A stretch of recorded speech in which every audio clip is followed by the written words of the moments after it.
Hello, everybody, and welcome to another edition of the Business Spotlight. Okay, so today, I find myself saying this every single interview. I am so pleased to be able to welcome XYZ, but today I genuinely am actually extremely excited for what we're going to talk about. And the reason why is that we're welcoming a lady called Amanda Burch today, who is the founder of this group of businesses that we're going to talk about today, and also her operations director, Sonia Mamica. So we have this management team today on our spotlight video. Now, what this group of talented people have achieved is phenomenal. Okay, number one, they are at level 3. Okay, this business or this group of businesses works without Amanda's involvement day to day.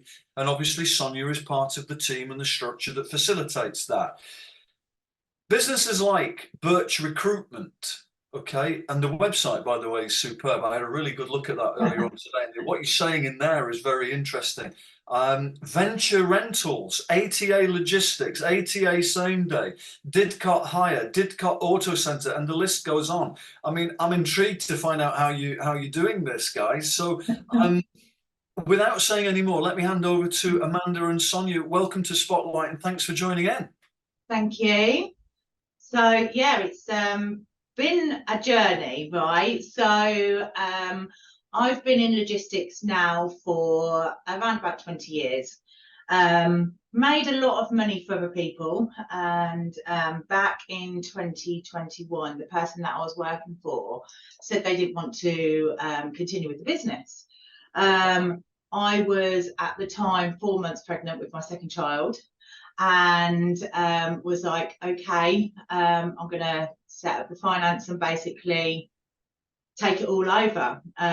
When then we obviously bought, well, ATA Logistics was born, and I took the business over when I was 6 months pregnant, right at the beginning of peak, which is obviously our busiest time of the year as well. And then the other businesses have just come along and we've evolved that way as well. So yeah, it's taking such a big business over. It's not as easy as setting up, say, a brand new one where it's kind of like you get money in the bank, obviously you pay a bit of money out. You're taking over a massive payroll. That's a weekly payroll. And obviously making sure that your cash flow is running for everywhere, and also making sure that there's enough investment to open up what we have with the other businesses, the vehicles and everything else. So yeah, it's yeah. Just tell me how many vehicles are in the fleet. So we have around about 400 vehicles. We've just got our own license as well, so we are expanding into the HGV side as well. So we've taken on a lovely gentleman called Russ, who's our CPC holder. So yeah, it's really exciting times. Wow. I mean, I'm intrigued. I really am intrigued to learn more and to share more with the listener and with the viewer. So let me just ask you a question there. What's driving you? What is it that's actually firing this entrepreneurial spirit up in you in this way? So do you know what? People have followed me throughout my career. So I've got people that have worked with me for like 11 years, and obviously Sonia's been with me for 5 years as well. And just finding people that on paper they wouldn't have even got an interview, right? But when you give people an opportunity and they're excited about the opportunity and given something to get their teeth into, just watching them thrive and having a really positive working environment. We don't come to work. It's something that we do, right? It's not like, oh God, you know, it's this time. It's never like that in our office. And, you know, it's just such a lovely working environment. And if we can all make money and enjoy it, I mean, what else do you want? You know, what else do you want? And I've worked back years ago. I remember working like call centres and thinking, oh, it's only 10 o'clock. I've only been here an hour yet. And I used to hate it. So now it's like, you know, brilliant. You know, I'm getting to see Sonia, I'm getting to see Lucy, you know, and all these people. And it's just, yeah, we just get a lot achieved, but have fun with it. And I know that sounds like a massive cliche, but it is the truth. Wow. And we love KFC as well. We eat a lot of KFC. Right, okay, book me some in. That sounds good. It's interesting because what you shared there, I think it was ATA Logistics. I was on the website this morning having a look around, as you would do before an interview, and I was struck by a bunch of photographs on the homepage of people that did not look like they were at work. They were in high vis and they were in a warehouse and they were doing stuff, but they were all laughing and pulling silly faces, and just the energy that came through was palpable, and it's lovely to see that actually there's a saying out there, you know, that what we have as a business, what we own as a business, is always a reflection of us, the people that own it, run it, and I must say that's shining through. So sorry, you were going to say something. So that was one thing, like when we were thinking about like social media and everything, like you know, you look at a lot of people's social medias and the photos are very samey, right? Yeah. Our biggest selling point is our people, right? And sometimes it's not about just getting sales in, it's about showing who we are to invite more people in as well, and you know how welcoming you are, because like our team's expanded massively, and it's daunting starting a new job, you know, and working with new people. But we hope that like our social media kind of like invites people in to get an insight to what they're walking into before they've actually started as well. And that was a really big thing that we wanted to get across. So I'm glad you said that. No, totally clear. I see a lot of businesses, a lot of people, and a lot of okay, let's not be too shallow, but I want to say the word authenticity is not always on point. Yeah. Right? And it Yeah. really does feel like you guys are authentic. So, Sonia, tell us a little bit about your role and your journey to this point. Yes, so I had my interview with Amanda back in 2018, and I actually joined as a recruitment administrator, which was perfect for me at the time. I got to travel around, you know, hold the recruitment sessions, and then Amanda quickly saw that there was something else about me and sort of trusted me on this journey. And then soon after, we obviously launched ATA Same Day, and yeah, I sort of took it over and headed that up as ops director. And it's been an exciting journey. Like Amanda said, obviously, starting something from fresh is daunting, but I feel like we had the right culture and sort of the right drive to drive it to where it is now, and bringing the right people along for the journey as well, which I think is super important. I think she's underselling herself a little bit there, right? So what she fails to say is that, so ATA Same Day is exactly what it says on the tin, right? So we do same day work, we do a lot of lab work and everything. It also holds some really substantial contracts. One contract that has enabled us to, obviously, we've just opened a new warehouse up in Didcot. We're looking at we're just putting an offer for another warehouse over in Didcot. And we've just launched in Manchester as well. And that's off the back of one of the contracts, which is already talking about us taking us European and stuff. So, you know, I really do think she undersells herself. And it goes back to watching people like Sonia grow. Like, we've built our own app, and listening to her, like learning all about that, and you know, and getting involved in it and talking about endpoints. I'm not techie at all. I feel like a proud mama bear when I do it, just because it's, you know, I can see the passion, and she loves to learn new things as well. So what words would you both use to describe the culture within this group of companies then? How would you describe the culture? Energetic, inspiring, I'd also say motivating,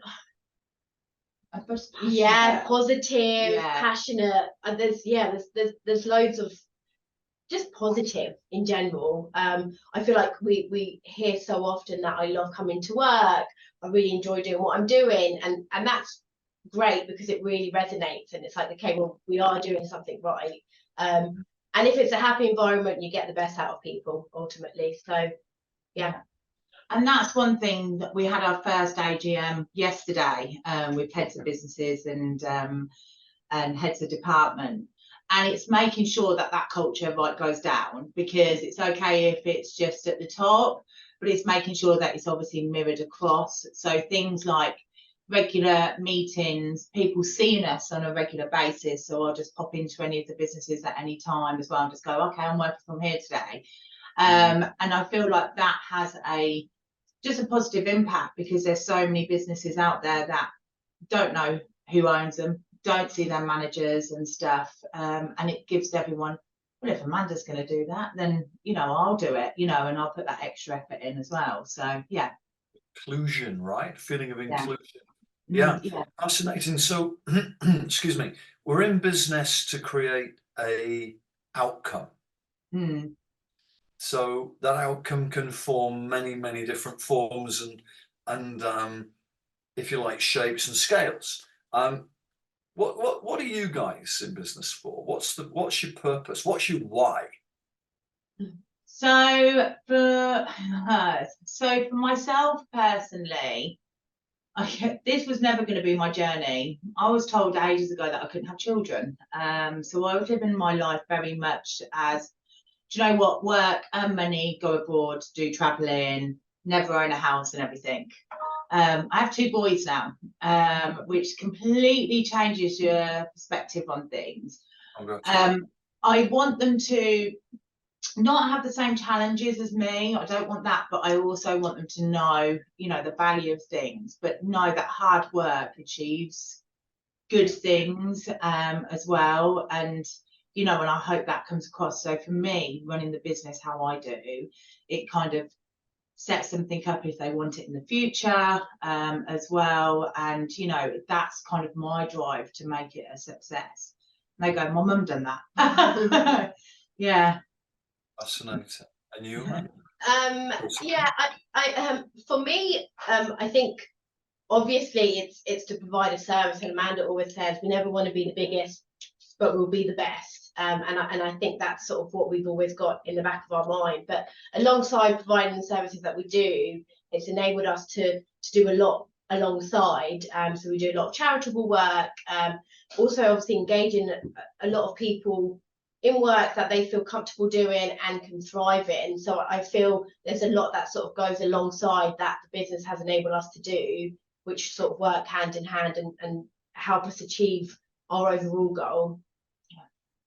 It's fascinating answers, ladies. I mean, on the one hand, I've got Amanda saying to me that she's driven by, I guess, unexpected life evolution. Yeah. But at the same time, written into that is ethics and values around work, and push hard, and what you get out of it then will reflect that. Interesting. And then we've got Sonia there reflecting again, lots of cultural points there, Sonia, around the charitable things, the energy, the positivity, bringing the people with you. Really cool, very cool. So let's turn the screw a little bit on these 2 business people, just a tiny bit. Commercially now, think commercially now. So what are you guys, for the benefit of the listener and the viewer, what advice would you give to them? What would you please don't feel necessarily the need to share numbers specifically and so forth, but what's your commercial vision for your business over the next 5 years? Help people understand where you're going. Oh, right. So we are branching out into management consultancy and as well, to help people achieve basically what we've achieved. And there's some people that have always gone, I would love to do what you do, but setting it up is hard, right? We're not going to sit here and say that it's not.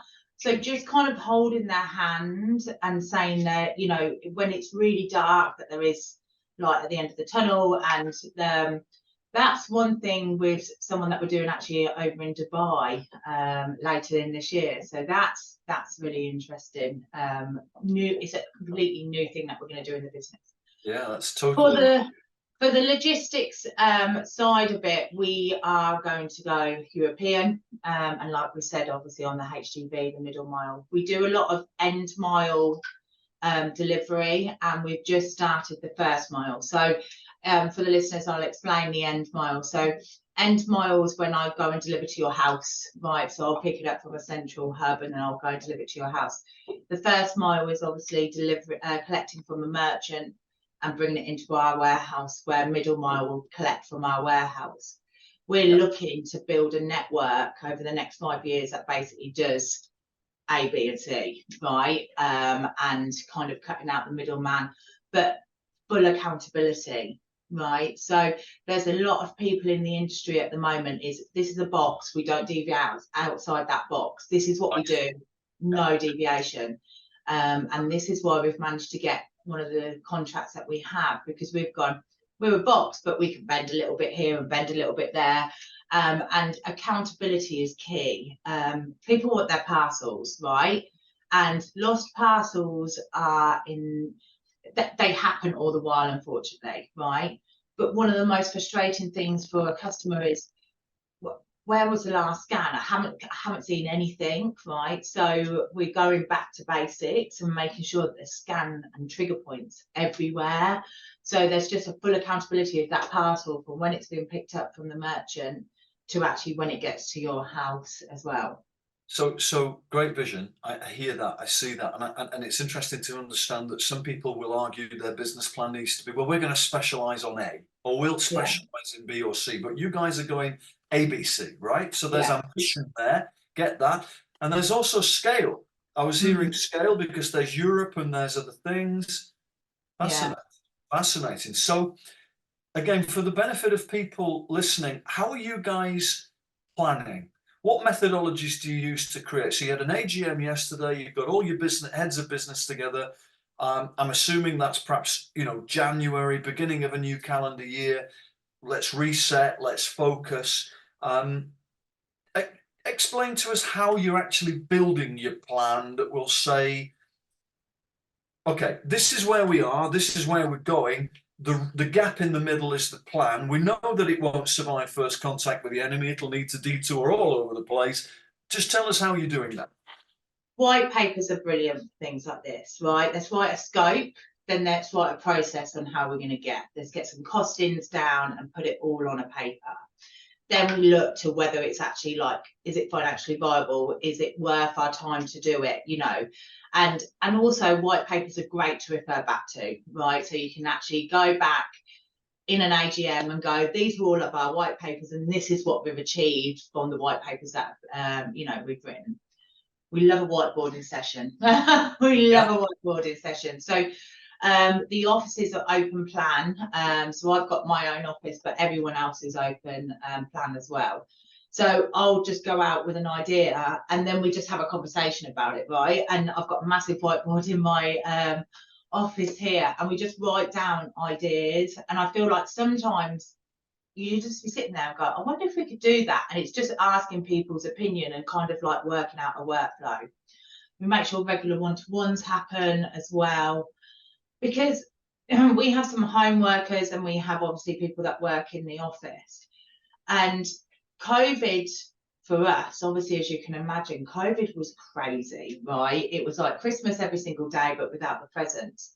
Yeah. But it was also really hard because you've gone from working with everyone together to not working at all. So changing your whole communication model literally overnight was absolutely mental. But also being 4 times as busy as what you were, obviously, before the pandemic hit. And then obviously after the pandemic, it was like people had got used to working from home, and also, just making sure that they were working longer hours because obviously the traveling time wasn't there and stuff. And they were just like, do you know what? I actually want to stay like this. But for us, it was like but we don't want them to feel uninvolved in the business as well. So that's why these regular meetings, regular Zooms, you know, and going through discussions what we've had in the office. We're even talking about, you know, putting maybe a camera up so they can maybe even just come in and not say anything, but if they just wanted to hear people and what we're talking about, it's that involvement piece. Because I feel like home working can be quite lonely as well. So it feels to me like in that download for everybody there, you're transitioning from, we've decided on the vision, we've decided on the mission and the plan, and then you've ended up in the space of management. Because it's the dark art, isn't it, guys, that of getting the plan done through the team that is the key to being a level 3 business owner. Yeah. If you can't get that, then you're struggling. Tapping into people, like, don't just write them off as just an administrator, right? Because if you give people the right prods, they're like, actually, I was thinking of this, but I didn't really want to say anything. Well, don't think like that, right? Say it, because no question is a silly question. And, you know, at the end of the day, if you have an idea, vocalize it, because it could be like an absolute golden idea as well. So I feel like a lot of businesses go, okay, they're a customer service agent. That's what they do, right? And again, it goes back to that box thing. That's what they sit in the box. And that's where we don't want people to be. And that's why we like the open forum offices. And that's why we ask everyone's opinion on things, because even people that you might not think might not have an answer do. You had a review yesterday, and Sonia's, I had this review. I'll tell you what, Amanda, she's got some brilliant ideas. We need to sit down with her even more. And she's a home worker as well. And that was what was brought up in the AGM about potentially having the camera. And that came off the back of this review. So, yeah. You're valuing people's contribution from all angles. So would you describe yourself as a loose, tight organisation? Yeah, I probably would. Yeah. So from the exterior, we look loose and chilled and relaxed, and it's very, very energetic and passionate and a great place to be, because it is. Yeah. But internally, it's tight. In other words, it's structured, it's formalized. There's a rhyme and a reason. Yeah. Yeah. Yeah. Okay. Because loose is often the case, right? Yeah. That's not you, no? No. We have to have structure, right? Because what we do is a process, right? It's getting things from A to B. So absolutely. if we didn't have structure, it might go to Z. Yeah. So I'm not getting my parcel, am I, when I want to? Yeah, exactly. So the question, the next question I've got for you is around management, because this is the dark art, isn't it? This is the deeply, I want to say, to a lot of people, challenging subject of actually making sure that people do what we hired them to do, right? And there's an interesting point. There's many books on the subject out there. But for me, a great book, just in case people listening haven't read this book, is The Road Less Stupid, by a great guy called Keith Cunningham. And in that book, Keith paints this very clear picture. Okay, so I'm swapping some money for your time and talent, you know? Yeah. Okay, I'm hiring you to do certain things. So why is it I'm having to repeat myself in asking you to do what I'm hiring you to do? And he goes, so it's a very difficult space for some people. So what would you describe as the keys to making management effective? If there are 2 or 3 or 4 things, what would you say they are? KPIs. Yeah, and I think it's super important to ensure that they have a full understanding of what you're asking them to do and the reasoning behind what you're asking them to do. Quite often, you know, we see people saying, "I need you to do this," but not providing an explanation as to why they need to do it. But I feel with that explanation, they'd have a better understanding of the overall goal of what we're aiming to achieve by asking them to do that certain thing.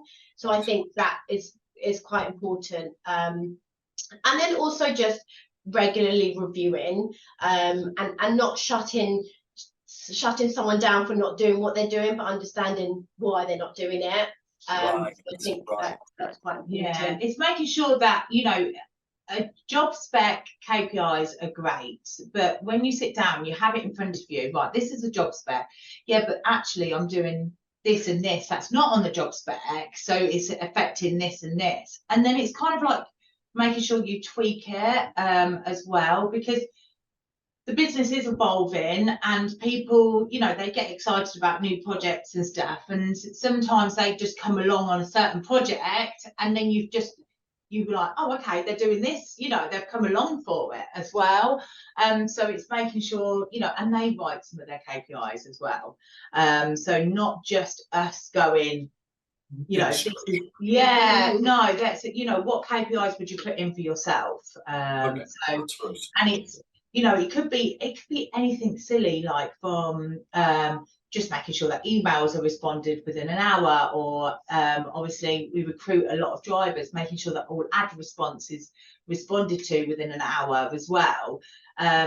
Where other people think that's really silly, but when you've got like 250 applicants, you know, especially at Christmas a day coming through on email, it's a lot, right? And it is a lot for people to get to, and you want to speak to those people as well and show them and understand them. I also feel that we're very good at aligning personal goals with business goals. So, you know, a regular question that comes up is, you know, what do you hope for personally? And then is there anything that we could do as a business to align your personal goals with the business goals? And that works very well hand in hand. And also making sure that we're transparent in where we want to be and what part they'll play in that growth as well. So that Sonia, do you mind if I jump in there? That for me is very, very important. If you don't mind me asking, where did that concept come from? The concept of aligning personal with business goals. I think it's been something that we've inherited, well, from the very beginning. I feel like you get the best out of someone if they're at their best. So by them achieving their personal goals, they will in turn, you know, give 100% into the business as well. So it's ingrained in the culture. It's part of the genome of the company. That's great. Love it. So, because what you said there for me is world class. What you got, I mean, and don't again, there's only the British that would go sit there and go, oh no, we don't think of ourselves as world class. It's world class. And this is what people should be in small businesses, medium-sized businesses, even like yours, that are starting to really grow and push. They're doing it because they're thinking of themselves as world class. They're not confined by Oxfordshire or even the United Kingdom. The world is much bigger than that, right? So what I was hearing there was fantastic. So for everybody that's listening, 4 basic aspects of effective management. Number 1, we've got to set clear goals. Mm-hmm. We've got to know what we're all about, right? We've got to know. So business goals, alignment of business goals with the individual goals, making sure that they're on the right bus, on the right seat. Brilliant. I absolutely love that. Love that, Sonia. Next one. What's the timeline? So, you know, what are the timelines? We want to be here, but when, you know? Yeah. And then the third aspect is what's the plan? And I think what you're saying, Amanda, is wonderful there around encourage them to contribute to the plan, right? And the fourth piece, and this is the bit that everybody whinges and hides from, is accountability. Measurement and accountability, right? Because if you're not holding yourselves and your team accountable, then it's all kind of a bit of management by HOPE. Yeah. So how do you guys, we'll sort of bring this one almost to a close now, but how do you guys feel about utilizing and bringing accountability into the business and the team? How does it work? So that was one of my headlining keywords on the AGM slide, my first slide, accountability. You know, just making sure that everyone, as a business, we are a machine, right? And everyone's a clog. Doesn't matter whether you're the cleaner or to Sonia. If we don't all turn together, the machine doesn't work, right? And the one thing that we wanted to get out of the AGM yesterday is they all stood up and done a presentation. But if you don't do your job, it has a knock-on effect. It's the ripple effect. It has a knock-on effect with this because it holds me back 10 minutes. Then I can't pull this report. You know, we're very data-driven as well. So accountability is just key to everything, and making sure that everyone does do things, or if they can't do it, right, which we understand that things do happen, that they communicate with us as well. Like, you know, if they're falling behind with work, don't sit there and struggle and try and get it and rush the work. We can jump in and help, right? And then we can work out why you've fallen behind as well. And it's just that accountability piece. We love it. You know. I also think it's important to highlight as well is that people make mistakes, and often people are scared to be accountable for something in case it goes wrong.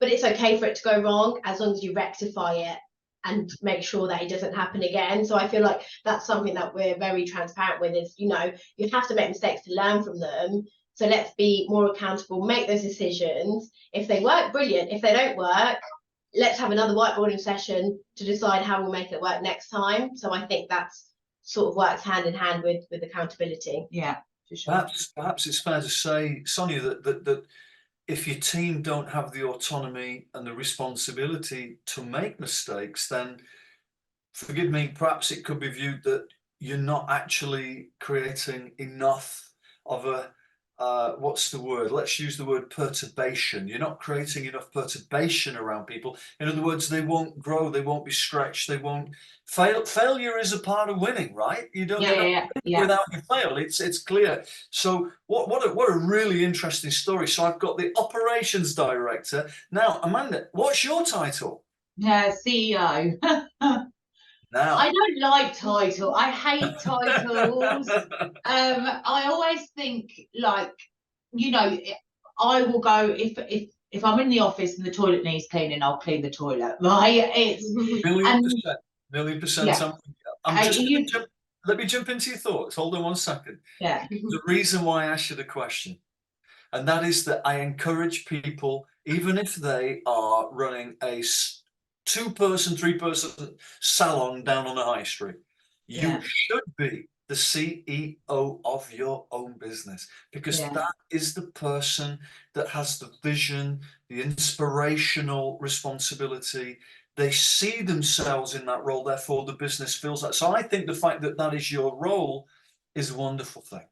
I'm so pleased you said it, because if you'd have said something else, I'd have said, come on, call yourself the CEO. I love it. Brilliant. Do you know, this whole interview has really, what we've not done is gone into the nitty-gritty of how you're making decisions and how you're running the business day to day. Perhaps, if it's okay with you guys, maybe in a few months' time we'll do version 2 and we'll get a little more into that space, because what we've done today is sort of more at the high end of what your culture is about and your vision, and it's been fantastic. And I just know that the people listening and watching will take loads of inspiration out of what you guys are doing. If you aren't super proud of yourselves and what you're achieving every day, then I can tell you that from my perspective looking in, you should be. Okay? Thank you. we to be fair, we are. And you know, we regularly like go out and sometimes just have a gin and just reflect. You know, it is good. Yeah. Well done you too. Listen, so thank you so much for joining in the Business Spotlight today. We will get you back for another one at some point in the not too distant future. So on behalf of everybody, thank you. No, thank you.